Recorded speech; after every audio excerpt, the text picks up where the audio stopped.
Hi കൂട്ടുകാരെ, പുതിയൊരു വീഡിയോയിലേക്ക് എല്ലാവർക്കും സ്വാഗതം. അങ്ങനെ ഹേമ ഷേയെ സപ്പോർട്ട് ചെയ്ത് സംസാരിക്കുകയാണ് കേട്ടോ. എൻ്റെ പൊന്നൊരിക്കലും അങ്ങനെ ചെയ്യില്ലടാ അരവിന്ദ, ഇവിടെ നിൻ്റെ തെറ്റിദ്ധാരണയാണ്. അത് കേട്ട ഉടനെ അതെ, എനിക്ക് ഇവരെല്ലാം പറയുമ്പോൾ എൻ്റെ തെറ്റിദ്ധാരണയാണ്, ഇവരുണ്ടാക്കുന്ന പ്രശ്നങ്ങളാണെന്ന് എനിക്ക് തോന്നിയിരുന്നു. എന്നാൽ അനുഭവത്തിൽ നിന്നും അവളിൽ നിന്ന് പഠിച്ചപ്പോൾ എനിക്ക് എല്ലാം കൊണ്ടും മതിയായി. അതുകൊണ്ട് നിങ്ങൾക്കും ഇതുപോലെ കിട്ടുമ്പോൾ നിങ്ങളങ്ങ് പഠിച്ചോളും എന്ന് പറയണേ കേട്ടോ. അപ്പോൾ ഈ സമയം ഹേമ പറയണേ, ഇല്ല എൻ്റെ പൊന്നങ്ങനെ ചെയ്യില്ല, നിനക്ക് എന്തോ സംഭവിച്ചിരിക്കുകയാണ്, ഈ പുടവക്കാരിയാണ് ഇതിനെല്ലാം കാരണക്കാരി. അത് കേൾക്കുന്ന മാഷ് പറയണേ, എന്തിനും ഏതിനും നീ ചാരുമോളെ കുറ്റം പറച്ചിൽ നിർത്തിക്കോ.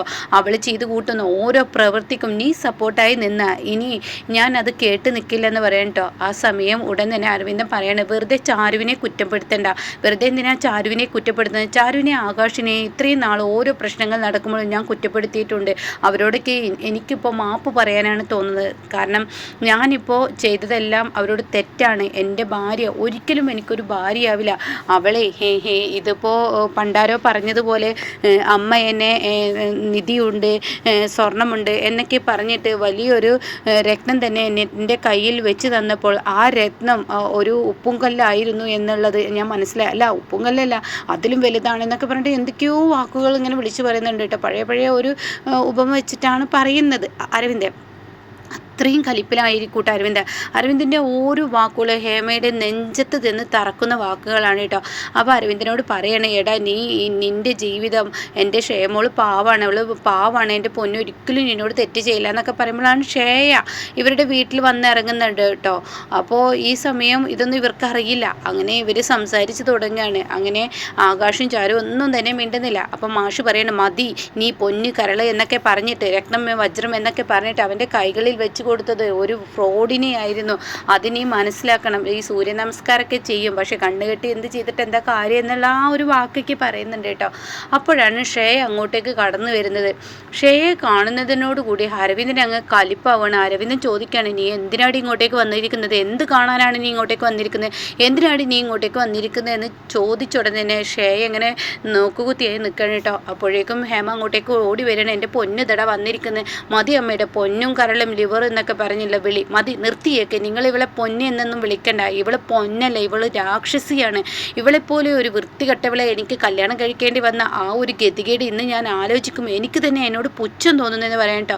അപ്പോൾ അരവിന്ദൻ്റെ ഓരോ വാക്കുകൾ കേൾക്കുമ്പോൾ മാഷും അതുപോലെ ആകാശും ചാരുവും ഒക്കെ സന്തോഷത്തോടു കൂടി നിൽക്കുകയാണ്. യഥാർത്ഥ മുഖം കണ്ടപ്പോൾ എന്തായാലും അരവിന്ദൻ മാറി എന്നുള്ള സത്യം ഇവർക്ക് മനസ്സിലാവുകയാണ്. അങ്ങനെ ഇവർ ആ ആശ്വാസത്തിൽ നിൽക്കുകയാണ്. അപ്പോൾ ഹേമയാണെങ്കിലോ, എടാ നീ ഇവിടെ എങ്ങനെയൊന്നും പറയരുതെന്ന് പറയണേ. അപ്പോൾ ഉടൻ തന്നെ അരവിന്ദൻ പറയണേ, നീ എന്തിനാടി ഇവിടോട്ട് കയറി വന്നിരിക്കുന്നത്? നീയുമായൊരു ജീവിതം ഞാൻ ഇനി ആഗ്രഹിക്കുന്നില്ല എന്ന് ഞാൻ നിന്നോട് പറഞ്ഞതല്ലേ? നിനക്ക് എന്നിൽ നിന്നൊരു ഡിവോഴ്സ് ഇപ്പോൾ അടുത്ത് തന്നെ കിട്ടുമെന്ന് ഞാൻ നിന്നോട് പറഞ്ഞതല്ലേ? പിന്നെ എന്തിനാണ്ടി നീ ഇങ്ങോട്ടേക്ക് കയറി വന്നിരിക്കുന്നത്? അപ്പോൾ ഹേമ പറയണേ, എടാ മോനെ, നീ വാക്കുകൾ സൂക്ഷിച്ച് എന്താണ് പൊന്നുവിൻ്റെ മുഖത്ത് നോക്കി പറയും. ഷേയുടെ മുഖത്ത് നോക്കും, പൊന്നു നാലോ ഷേയെ വിളിക്കുക. അപ്പോൾ അതുകൊണ്ട് തന്നെ പൊന്നിൻ്റെ മുഖത്ത് നോക്കി പറയും, സൂക്ഷിച്ച് പറയും. വാക്കുകൾ നാക്കിൽ നിന്ന് പോയത് തിരിച്ചെടുക്കാൻ പറ്റില്ല, അത് നെഞ്ചി തറച്ച് കിടക്കും, അത് നീ മനസ്സിലാക്കണം. അത് തന്നെയാണ് എൻ്റെ അമ്മയായ നിങ്ങളോട് പറയാനുള്ളത്. ഇവളെ പൊന്നു കരള എന്നൊക്കെ പറഞ്ഞ് വിളിച്ചിട്ട് എൻ്റെ ജീവിതത്തിലൊക്കെ നിങ്ങൾ കൈപ്പിടിച്ച് തന്ന ഒരു പെണ്ണ് ഇത് ഒരു വൃത്തികെട്ടവളാണ്. ഈ വൃത്തികെട്ടവളെ പോലെയുള്ള ഒരു പെണ്ണിനെ എനിക്കിനി സ്വീകരിക്കാൻ പറ്റില്ല എന്ന് പറയണം കേട്ടോ. ആ സമയം ഷേയ പറയണേ, അരവിന്ദ എനിക്ക് എൻ്റേതായ കാര്യങ്ങൾ നിന്നോട് പറയാനുണ്ട്. ഇനി എന്താണാവോ എന്നോട് പറയാനുള്ളത് പറഞ്ഞു കൊടുത്തോളം മതിയായി. നീ ഒരു ഭാര്യ ആവില്ലടി എനിക്ക്, അതോ എനിക്ക് മനസ്സിലായ കാര്യമാണ്. നീ ഒരിക്കലും എനിക്ക് വഴങ്ങുന്ന ഒരു പെണ്ണല്ല. എന്തിന് നീ ഒരു ഭർത്താവ് എന്ന രീതിയിൽ നീ എന്നോട് നല്ലപോലെ പെരുമാറിയിട്ടുണ്ടോ? നിന്നെ ഞാൻ മേഡം എന്ന് വിളിച്ച് നടക്കല്ലാതെ. അതുപോലെ തന്നെ നീ എനിക്കൊരു ഭാര്യയായിട്ട് നീ എൻ്റെ അടുത്ത് നിന്നിട്ടുണ്ടോ? ഒരു ഭർത്താവിൻ്റെ ആ ഒരു ഇത് നീ എനിക്ക് കാണിച്ചിട്ടുണ്ടോ? ഇനി എന്നോട് കാണിച്ചിട്ടുണ്ടോ എന്നൊക്കെ ഇങ്ങനെ ചോദിക്കുമ്പോൾ മാഷും അതുപോലെ തന്നെ മറ്റുള്ളവർക്കൊക്കെ സന്തോഷമാവുകയാണ് കേട്ടോ. ആകാശിനും അരവിന്ദനും ഗോവിന്ദമാമയും ഒക്കെ സന്തോഷത്തോടു കൂടി നിൽക്കുകയാണ്. അപ്പോൾ ഈ സമയം പൊന്നുവിനെ ഇങ്ങനെയൊന്നും പറയില്ലടാ, അമ്മ മിണ്ടാതിരിക്കുന്നുണ്ടോ? അതെ, താലി കെട്ടിയവൾക്ക് ഭർത്താവ് എന്ന ചിന്തയില്ലാത്തവളെ നിങ്ങൾ പൊന്ന് എന്ന് വിളിക്കണ്ട. എടാ, നീ പറയുന്നത് നീ താലി കെട്ടിയവളെയാണ്, നീ ഇങ്ങനെ പറയാൻ പാടില്ല. അതെ, ഈ ഭർത്താവായ എനിക്ക് ഇവളെ വേണ്ടെങ്കിൽ, നിങ്ങൾ ഇവളെ സപ്പോർട്ട് ചെയ്യുകയാണെങ്കിൽ, പെറ്റമ്മയായ നിങ്ങളെ എനിക്ക് തള്ളിപ്പറയാൻ ചെയ്യേണ്ടി വരുമെന്ന് പറയട്ടോ. ഇത് കേൾക്കുന്ന ഹേമ ആകെ ഞെട്ടിപ്പോവാണ്. എന്താടാ നീ പറഞ്ഞത്? അതെ, എൻ്റെ ജീവിതം തകർത്തത് നിങ്ങളാണ്. ഇവളെപ്പോലെ ഒരു വൃത്തികെട്ടവളുടെ സ്വഭാവം നേരിൽ കണ്ടിട്ടും ഇവൾക്ക് വേണ്ടി നിങ്ങൾ വാദിക്കുകയാണെങ്കിൽ അത് കേട്ട് നിൽക്കാൻ എനിക്ക് കഴിയില്ല. കാരണം എന്തെന്ന് വെച്ചാൽ ഇതുവരെ ചാരു ആകാശം അത് തെളിയിക്കാൻ എൻ്റെ മുന്നിൽ കുറേ നടന്നു. പക്ഷേ അവർ പ്രതിയാകുകയാണ് ചെയ്തത്. എന്നാൽ എനിക്കങ്ങനെയല്ല. എൻ്റെ അനുഭവമാണ് ഞാനിവിടെ പറയുന്നത്. എൻ്റെ അനുഭവത്തിൽ ഇവളെ എനിക്ക് മനസ്സിലായതാണ്. അതുകൊണ്ട് തന്നെ ഇനി ഇവളെപ്പോലെ ഒരു പെണ്ണിനെ എനിക്ക് വേണ്ടെന്ന് പറയട്ടോ. അത് കേൾക്കുന്നതിനോട് കൂടി ഷേയൊക്കെ അങ്ങ് ദേഷ്യം പിടിക്കുകയാണ്. ഷേ പറയണേ, അതെ, ഞാനൊരു മണഗുണാച്ചിനെയാണ് കല്യാണം കഴിച്ചതെന്ന് എനിക്ക് നന്നായിട്ട് അറിയാം. പക്ഷേ നിങ്ങളെ എനിക്ക് ഇഷ്ടപ്പെട്ടു പോയി. അതുകൊണ്ടാണ് ഞാൻ നിങ്ങളെ കല്യാണം കഴിച്ചതും അതുപോലെ തന്നെ ഞാൻ നിങ്ങൾക്കൊപ്പം താമസമായതും. പക്ഷേ നിങ്ങളാണെങ്കിലോ, മണഗുണാച്ചനായ നിങ്ങളാണെങ്കിലോ നിന്ന് എന്നോട് എന്തൊക്കെയാണ് പറയുന്നത്. അപ്പോൾ അത് കേട്ടാ അരവിന്ദൻ അങ്ങ് ദേഷ്യം പിടിക്കുകയാണ്. എന്താടി നീ പറഞ്ഞത്? എന്നെ മണക്കുണാച്ചനെന്നോ എന്ന് പറഞ്ഞിട്ട് അരവിന്ദൻ അങ്ങ് ഷേയെ അടിക്കാൻ ഒരുങ്ങുമ്പോഴേക്കും ചാരു, അരവിന്ദേട്ടാ അത് ചെയ്യരുതെന്ന് പറയാനിട്ടോ. ആ സമയം എന്താ ചാരു, ഇവളെ അടിച്ച കുഴപ്പം? ഇവൾക്ക് അടി ഒരു അത്യാവശ്യമാണ്. ഇവളെന്നെ വിളിച്ചത് കേട്ടില്ലേ? അത് കേട്ട ഉടൻ തന്നെ കെട്ടിയ പെണ്ണിനെ പലതും പറയാം, പക്ഷെ അടിച്ചു കഴിഞ്ഞാൽ അത് വകുപ്പ് വേറെയാവോ അരവിന്ദേട്ടാ? അത് അരവിന്ദേട്ടൻ പ്രതിയാവും. അതിലും നല്ലത് പറയാനുള്ളതൊക്കെ പറഞ്ഞോളൂ, അതിലൊന്നും ഒരു തെറ്റില്ല. തെറ്റ് ചെയ്തവളാണല്ലോ ഇവളെന്ന് പറയുന്നുണ്ട് കേട്ടോ. അപ്പോൾ ഹേമ പറയണേ, മതിയടി നീ എൻ്റെ മുന്നിൽ ഇങ്ങനെ കിടന്ന് ചിലച്ചത് എന്ന് ഹേമ പറഞ്ഞ ഉടൻ തന്നെ അരവിന്ദൻ പറയാണ്, ചാരു പറഞ്ഞതിൽ എന്താ തെറ്റ്? ഒരു തെറ്റുമില്ല. നിങ്ങൾ ഇനി ഇവൾക്ക് വേണ്ടി സപ്പോർട്ട് ചെയ്താലുണ്ടല്ലോ. അപ്പോൾ ഉടൻ തന്നെ ഷേഖ് അങ്ങ് ദേഷ്യം പിടിക്കുകയാണ്. അരവിന്ദ ഷട്ടപ്പ് എന്ന് പറയാൻ കേട്ടോ. അത് കേൾക്കുന്ന അരവിന്ദ്, നീ ആരടി എൻ്റെ വീട്ടിൽ നിന്ന് എൻ്റെ വായടക്കാൻ പറയാനേ?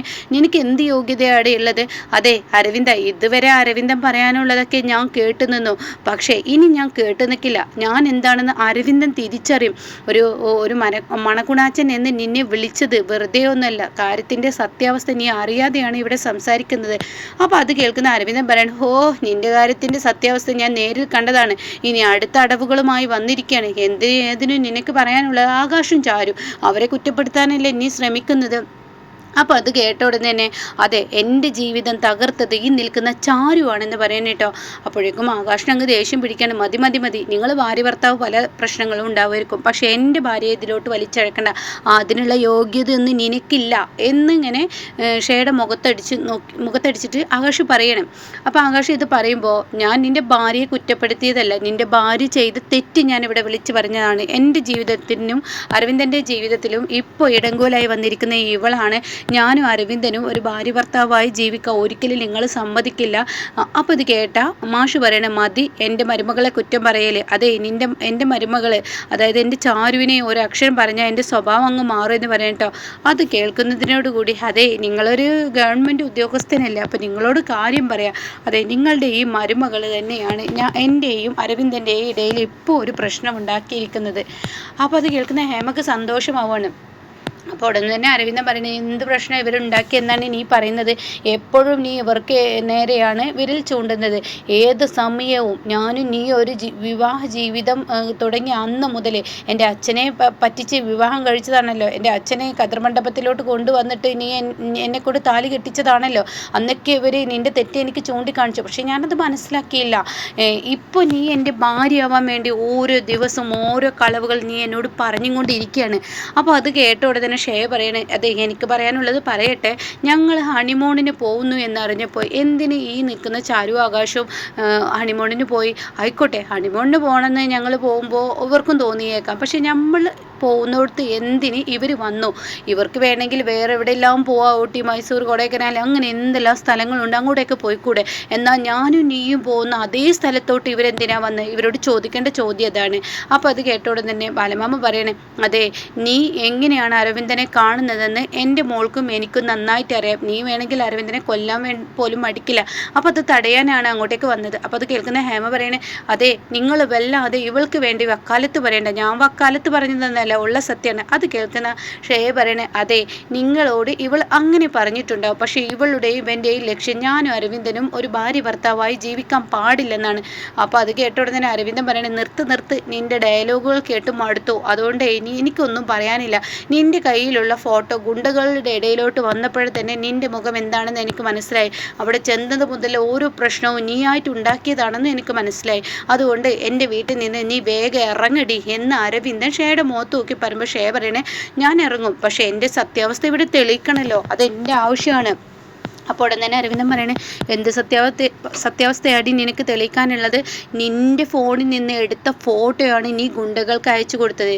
അപ്പോൾ ഉടൻ തന്നെ ഹേമ പറയാണ്, മോനെ നീ ഇങ്ങനെയൊന്നും പറയാതെ. അതേ അമ്മേ, ഇവളുടെ ഫോണിൽ നിന്ന് എടുത്ത ഫോട്ടോയാണ് ഗുണ്ടകൾക്ക് അയച്ചു കൊടുത്തത്.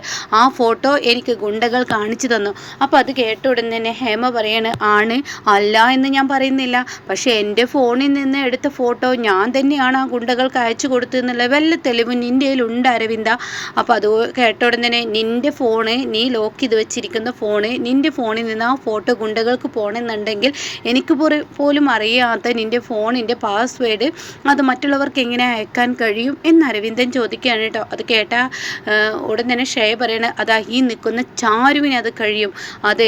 അത് എന്താണെന്ന് നിനക്കറിയോ? അപ്പോഴേക്കും ചാരു പറയണ, മതി ഇനി എന്നെ കുറ്റപ്പെടുത്തണ്ട, നിൻ്റെ ഫോൺ എൻ്റെ കയ്യിലേ. അതെ, എൻ്റെ ഫോൺ ഇന്ന് പോയിട്ട് 3 ദിവസം കഴിഞ്ഞു. അപ്പോൾ ഉടൻ തന്നെ അരവിന്ദൻ പറയണ, മതി നിർത്തിയേക്ക്, ഇനി ഒരിക്കലും എനിക്ക് ഒരു ഭാര്യയാവില്ല, ഇനി ഒരിക്കലും എനിക്ക് എൻ്റെ കൂടെ ഹണിമൂൺ ആഘോഷിക്കാൻ പോയിട്ട് എനിക്കും നിനക്കും ഇടയ്ക്കിൽ ഒരു ഫസ്റ്റ് നൈറ്റ് ഉണ്ടാവുമെന്ന് കരുതിയിട്ടല്ലേ നീ ഇതൊക്കെ ചെയ്തു വെച്ചത്. അതുകൊണ്ട് നീ കൂടുതൽ ഡയലോഗ് അടിക്കണ്ട, നീ ഇവിടെ നിന്ന് പോയിക്കോ, നിനക്കുള്ള ഡിവേഴ്സ് വഴിയെ തരാം എന്നൊക്കെ പറയുമ്പോൾ ഉടൻ തന്നെ ഷേയ പറയണേ, എന്താ ഡിവേഴ്സ്? നിനക്ക് മാത്രമേ എനിക്ക് തരാൻ കഴിയുള്ളൂ, ഞാൻ നിനക്ക് തരാം എൻ്റെ സത്യാവസ്ഥ ഞാൻ പറഞ്ഞതിന് ശേഷം. അതെ, എൻ്റെ ഫോൺ എന്നിൽ നിന്ന് പോയിട്ട് 3 ദിവസമായി, ഇതെല്ലാം ചെയ്തത് ചാരുവാണ്. അത് കേൾക്കുന്ന ചാരു പറയണ, വായിൽ തോന്നിയത് വിളിച്ചു പറയത്.